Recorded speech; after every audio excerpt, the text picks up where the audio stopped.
말씀의 제목은 지도자의 최종 덕목, 지도자의 최종 덕목입니다. 왕들은 왕이 되기 전에 먼저 세자로 책봉 받아서 왕이 될 수 있는 교육을 받죠. 그 교육으로 이미 기본기도 탄탄하게 갖춰 있고 본바탕이 잘 되었다 할지라도 이것을 통해서 성군이 될 수 있는 발판으로 삼습니다. 오늘날 민주주의 사회가 가지고 있는 여러 가지 좋은 점이 많지만 한 가지 아쉬운 점이 있다고 한다면 이렇게 왕권 제도에 비해서 미리 왕이 되기 위한 세자 책봉과 같은 훈련 기간을 못 갖는다는 거죠. 대통령들은 그냥 의회 민주주의 체제하에서 자기들 나름대로 인기를 얻으면 그것으로 어느 정도 있다가 대통령이 되니까 실질적으로 왕권 시대에 충분하게 교육받았던 이 기본적인 교육을 받지 못하고 대통령이 돼서 폐해가 있는 경우도 굉장히 많기 때문에 참 아쉽다 그런 생각이 듭니다.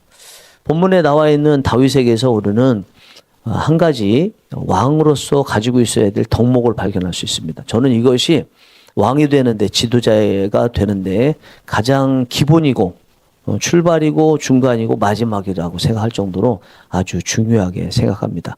계속 말씀드리는 것이 우리 교회는 외칠 것이 있어 세워진 교회이고 그것은 하나님을 외치는 것입니다.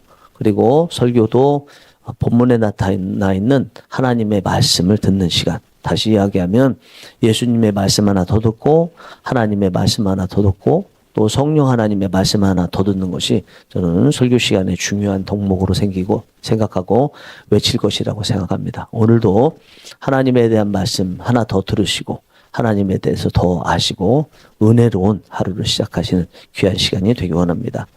사울과 요나단이 지난 사무엘하 마지막 장인 31장에서 죽었습니다. 그리고 오늘 본문에서는 이 사울과 요나단의 죽음을 다윗에게 아뢰는 아말렉 청년에 대한 이야기로부터 시작이 됩니다. 그것을 오늘 본문 중에 마지막 첫 절로 우리 본문으로는 첫 절로 삼은 16절 이것이 그 이야기의 마지막 부분입니다. 사울과 요나단이 길보아 산에서 블레셋과의 전투에서 죽었습니다. 그런데 스스로 목숨을 끊어서 사울이 죽었거든요. 그런데도 이 사울의 죽음을 알리는 청년은 마치 자기가 죽였다고 거짓말을 하고 있습니다. 사울이 그 청년에게 자기를 죽여달라고 했지만 이 청년은 왕을 죽일 수 없기 때문에 못 죽였거든요. 그런데도 다윗에게 가서는 다윗의 칼을 갖다 주면서 자기가 죽였다고 했습니다. 평상시에 사울왕이 다윗을 얼마나 괴롭혔는지 그것을 알고 있었기 때문에 자기가 죽였다고 그러면 마치 다윗 입장에서 원수를 죽인 것이 되어서 상이라도 줄까 하고 거짓말을 한 거죠. 그런데 다윗은 16절에 보면 하나님의 기름 부음 받은 자를 죽였다고 해서 이 청년을 죽였습니다. 참 안타까운 일입니다. 거짓말 하나가 이 생명과 직결되고 있는 것을 이 본문 16절은 분명히 보여주고 있습니다.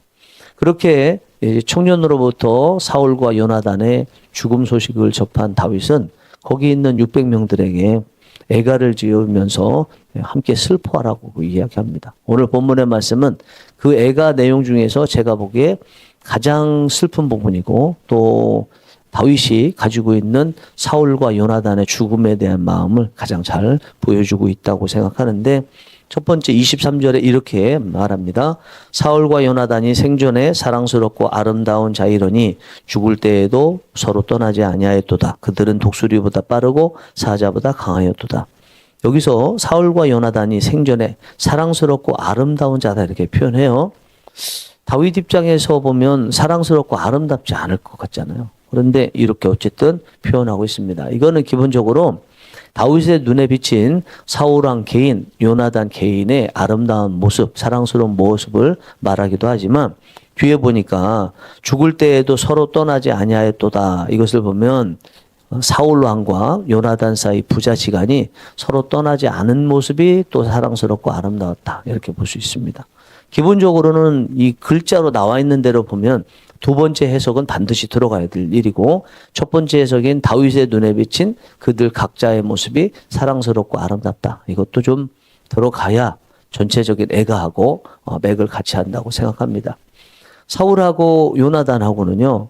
기본적으로 부자지간의 관계였지만 사울이 요나단이 다윗을 옹호한다는 것 때문에 죽이려고도 했었거든요. 서로 아름답고 사랑스러운 관계는 아니었다. 있다고 또 볼 수 있지만 그렇다고 해서 사울 왕이 요나단을 버린다든지 죽인다든지 하지 않았고 요나단도 사울 왕 아버지를 떠나지 않은 부자지간의 관계로 어쩔 수 없이 부자지간이었고 사울 입장에서는 자기의 왕위를 다음 차례로 요나단에게 물려줄 마음을 가졌기 때문에 두 사람의 모습은 저는 아름답다고 볼 수 있을 것 같습니다. 예, 그리고 23절 뒷부분에 그들은 독수리보다 빠르고 사자보다 강하도다. 네, 이것도 사실은 말이 안 되는 것 같아요. 특별히 다윗하고 비교된 사울 입장에서는 사울이 죽인 자는 천천히요, 다윗이 죽인 자는 만만이라고 했기 때문에 만만이라는 칭송을 받은 다윗 입장에서는 그보다 훨씬 낮아 보이는 천천의 칭송을 받은 사울을 독수리보다 빠르고 또 사자보다 용맹하다 말하기는 어려울 것 같지만 그러나 다윗 자신을 빼고 나면 사울이라는 사람은 굉장히 용맹한 사람이 맞고요. 많은 전쟁에서 승리를 했습니다. 그래서 이렇게 표현을 하고 있습니다. 그리고 요나단 같은 경우에도 오늘 독수리보다 빠르고 사자보다 강하다고 했는데 블레셋과의 전투에서 전혀 활로가 열리지 않은 상태에서 요나단이 혼자 블레셋 적진에 들어가서 싸웠죠. 그리고 이기면서 나중에 결국 승기를 잡게 되고 승리를 하게 됐습니다. 요나단도 굉장히 용맹한 사람이라는 이 다윗의 애가의 내용은 사실이다. 이렇게 생각이 됩니다. 그러면서 이제 24절에 가면 백성들에게 슬피 울라고 이야기합니다. 이 백성은 지금 600명밖에 안 돼요. 슬피 울라고 그러고 하는 말이 이 사울과 요나단이 백성들에게 있어서 붉은 옷을 입힌 사람 그리고 금 놀이개를 그 옷에 채운 사람이라고 표현해요. 그만큼 백성들에게 사울과 요나단은 성군처럼 여겨진다 그런 이야기죠. 경제적으로 붉은 놀이개, 붉은 옷 입히고 좋은 옷이죠. 금 놀이개 하면 일종의 뽀로치 같은 거고 또 그 사람의 명예를 나타낼 수 있는 거기 때문에 사울 왕과 요나단이 이렇게 백성들을 사랑했다 이런 의미죠. 이것도 거짓말이라고 말하기는 어렵고 어느 면에서 많이 그렇게 40년 동안 왕위를 있었기 때문에 그것도 가능한 말이라고 생각합니다. 그리고 25절에서는 이 두 사람을 큰 용사다 이렇게 표현을 하고 있습니다.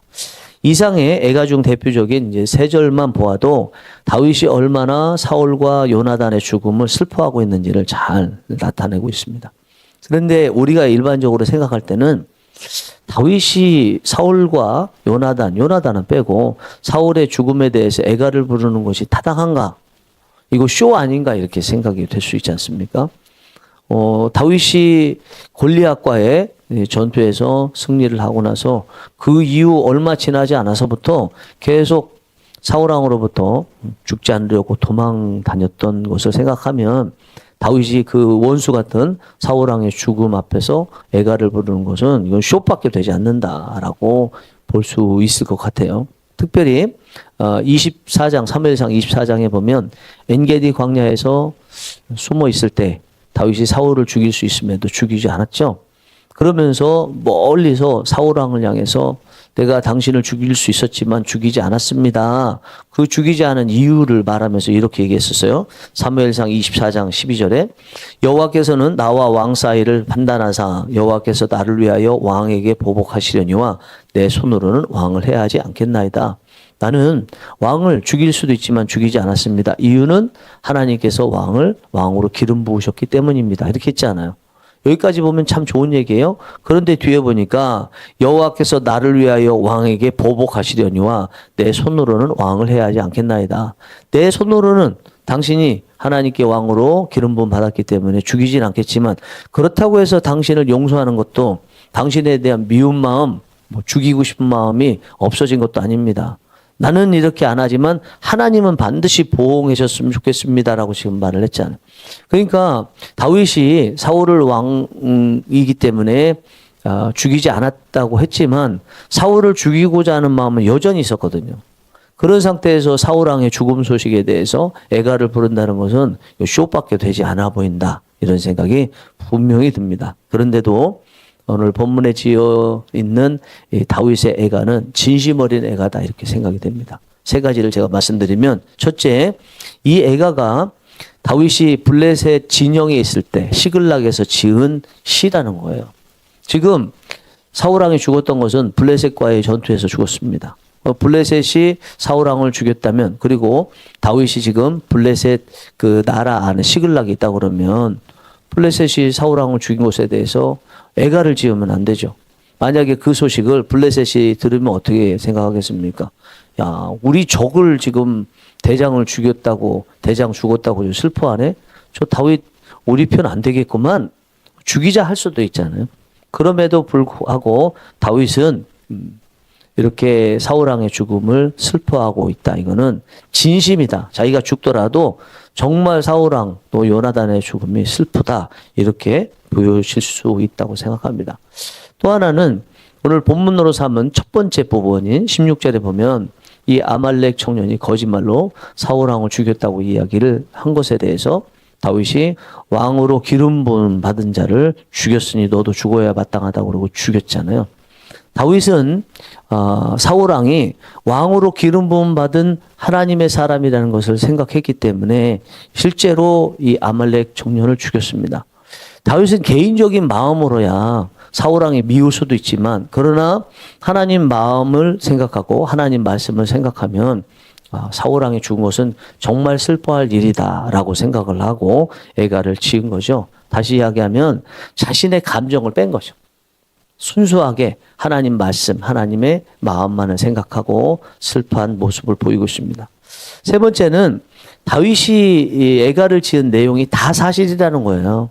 좀 전에 좀 말씀드렸지만 제가 23절, 24절, 25절을 일일이 다 설명했지 않습니까? 근거 있는 이유를 댔잖아요.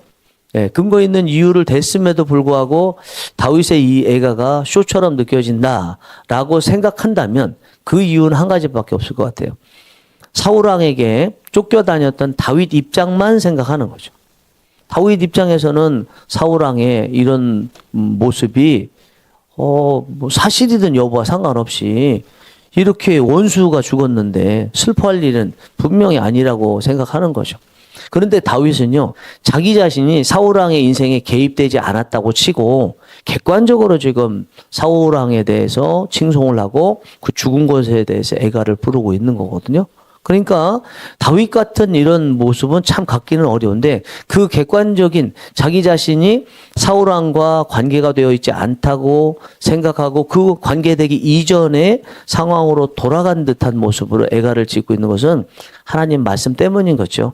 하나님 말씀 따라서 객관적으로 보고 있고 또 하나님의 마음을 가지고 객관적으로 보고 있죠. 하나님 말씀 따라서 뭐 애가까지 질 수는 있지만 정말 슬퍼하는 그거는 하나님의 마음을 생각한 거죠. 하나님 마음이 자신 안에 있으니까 하나님께서는 악한 자야도 넘어지는 거 원치 않으시고 악한 자에게도 해를 내려주시고 비를 내려주시는 분이니까 그 악하지만 당신이 정말 첫 번째로 이스라엘의 왕으로 기름 부었던 자식과 같은 사울왕이 죽은 것에 대해서 하나님께서 슬퍼하시는 그런 마음을 가진 거죠. 생각을 한 게 아니라 마음이 저절로 이렇게 감정이입이 돼서 성령님의 감동으로 이렇게 슬퍼하고 있다고 생각이 됩니다. 결국 다윗이 오늘 보여주고 있는 이 애가의 모습이나 그 애가를 짓기 전에 아말렉 청년이 와서 사울왕 죽음에 대해서 자기가 죽였다고 할 때 그 청년을 죽이는 모습에서 우리는 다윗의 한 가지 모습을 발견할 수 있어요. 그것은 일관성이다라는 것입니다. 일관성. 다윗은 예나 지금이나 계속 어떤 한 가지 일관성을 가지고 있습니다. 하나님의 기름 부은 왕은 죽이지 않는다라는 일관성입니다. 하나님의 기름 부은 왕이 죽었으면 그건 슬픈 일이다라는 것입니다. 우리는 이 다윗에게서 보여주고 있는 이 일관성이라는 부분에 대해서 잘 생각해 봐야 됩니다. 우리 두 사람 이상이 되면, 이상이라 그러면 두 사람 포함이잖아요. 두 사람 이상이 되면 공동체지 않습니까? 그러면 공동체의 특징이 한 사람은 지도자, 한 사람은 팔로워거든요. 따르는 사람이거든요. 그럼 가정에서 예를 들어서 편부모 가정에 자녀도 하나다. 그럼 뭐 부모 하나, 자녀 하나 있다고 하더라도 부모가 지도자인 거고 그 자녀가 팔로워인 거죠. 백성이 되는 거죠. 그곳 가운데 1대1이지만 그러나 부모가 혼자라 할지라도 그 자녀에게 일관되게 어떻게 생활해야 되는지 또 대우하는 모습이 일관되지 않으면 자녀는 정신병에 걸릴 수 있어요. 잘했는데 못했다고 그래, 늘. 그래서 못했다고 하면서 고치라고 하는 부분대로 고쳤는데 또 잘못됐다고 그러네요. 그럼 자녀가 단둘이 사는데 어떻게 살겠습니까? 일관된다는 거는 둘이 있는 이 공동체를 비롯해서 나라와 같은 공동체까지 지도자가 가지고 있어야 될 가장 큰 덕목이다라는 것입니다. 반면에 일관성 있는 부모 밑에 자랐다고 생각해 보세요. 자기가 잘못했어요. 잘못한 것에 대해서 나는 벌을 받겠구나. 억울하다고 생각하겠어요? 안 하겠어요? 안 하죠. 늘 그 부모님이 가르쳐 주셨던 죄나 잘못이라고 하는 것을 본인이 알고 있었고 저촉이 됐을 때 어떻게 되는지를 알고 있기 때문에 자기가 벌을 받는다고 한들 억울하게 생각하지 않죠. 그냥 평온하죠. 달게 받고 그러면서 부모에 대해서도 사랑하는 마음을 갖고 그러면 그런 가정은요 천국과 같은 가정인 거죠. 나라도 어떻겠습니까? 나라도 마찬가지입니다. 나라에 지도자들이 많고 대통령이 있는데 저울추가 달라요. 항상 나라라는 것은 재판이 결부되어 있는데 재판에 있어서 하나님께서 계속 하시는 말씀이 저울추가 같아야 된다는 거 아니에요? 자기에게 이익이 되고 또 자기 편에 있는 사람들 이런 사람들에 대해서는 저울추가 굉장히 관대하다. 그리고 자기 반대편에 있는 사람에 대해서는 저울추가 굉장히 냉대하다. 이렇게 된다면 그게 나라가 제대로 운영이 되고 그 사람을 성군이라고 왕으로 비유한다면 말할 수 없을 것입니다. 항상 저울추가 같아야 되는데 그 저울추 중에 하나도 그 저울추에 따라서 자기 자신에게도 적용해서 자기가 죄를 지었다면 그에 따라서 벌을 받고 또 국가의 어떤 그 시스템에 따라서 뭐 징계를 받아야 되는 거죠. 만약에 그렇지 않다면 그런 사람을 상전, 직장이라고 한다면 뭐 사장, 또 상전, 그 나라라고 한다면 여러 가지 관료들 그리고 대통령을 따를 수 있겠나. 따르기 굉장히 어렵습니다. 우리 하나님의 자녀 즉 기독교인들 중에서 지도자라면요. 이 부분에 대해서 탁월하게 보여야 본인이 지도자인지 아닌지를 증명하고 기독교인답게 참다운 기독교인인지를 증명할 수 있어요. 지도자로 기독교인인데 하는 모습을 보니까 거울추가 동일하지 않아요. 일관되지 않아요. 그렇게 보여지면 하나님께서 그를 하나님의 자녀라고 저는 삼기 어렵다고 봅니다. 그렇게 하면 다른 부분에는 어떻겠어요? 똑같지 않겠습니까? 그런데 일관되게 저울추를 적용을 해요. 자기에게도 적용하고 그러다 보니까 손해도 많이 보고 그다음에 본인이 지도자로 있는 공동체에 피해를 주기도 합니다. 그런 모습을 보면서 저 사람은 지도자로서 너무 소심해 아니면 그릇이 작아.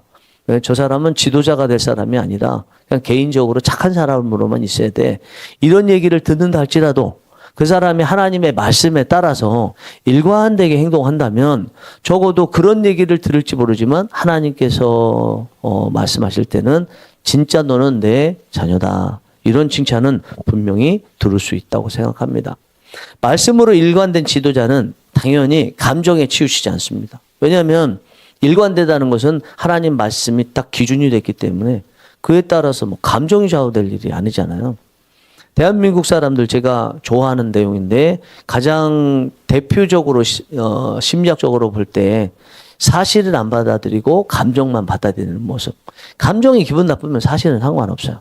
근데 이렇게 되는 게 우리 대한민국 사람들인데 적어도 우리 기독교인 지도자라면 우리는 사실을 받아들일 수 있어야 된다. 그 사실이라는 것의 가장 기본은 하나님 말씀의 사실이다. 그 말씀을 따라서 객관적이고 일관성 있게 행동하는 것이 우리 기독교 지도자들의 자랑거리가 되어야 된다고 생각합니다.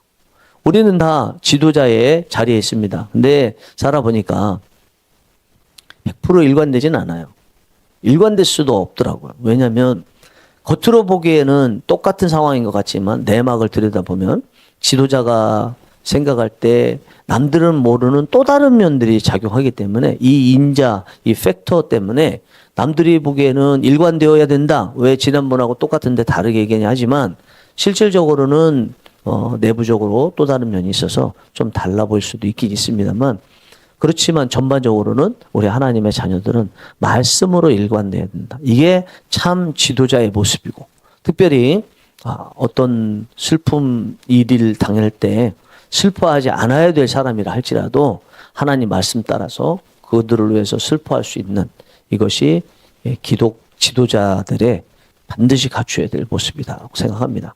오늘 이 말씀을 통해서 우리 각자 가정에서도 또 직장이든지 머무는 공동체에서도 나는 일관된 사람이었나 그리고 다른 사람에게 바랄 때도 일관된 것을 바라고 있었나 내 이익에 따라 바라고 있는 건 아닌가 한번 돌아보는 시간 되었으면 좋겠습니다.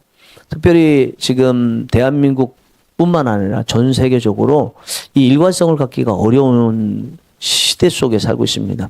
이익이 우선이고 또 이익의 중심에 다수가 있잖아요. 다수가 말하면 하나님 말씀보다도 그것이 기준인 것처럼 보여지고 있기 때문에 일관되지 않죠. 그런 가운데서 우리만이라도 일관성을 유지하고 오늘 새벽에 기도할 때도 대한민국 전체를 위해서도 대통령을 위해서도 또 윤석열 대통령 오늘 그 판결도 나오는 시기인데 위에서도 기도하셨으면 좋겠습니다. 그리고 앞으로 기도하실 때 이 부분도 꼭 잊지 말고 기도하시면 좋겠다 생각이 됩니다. 기도하시겠습니다.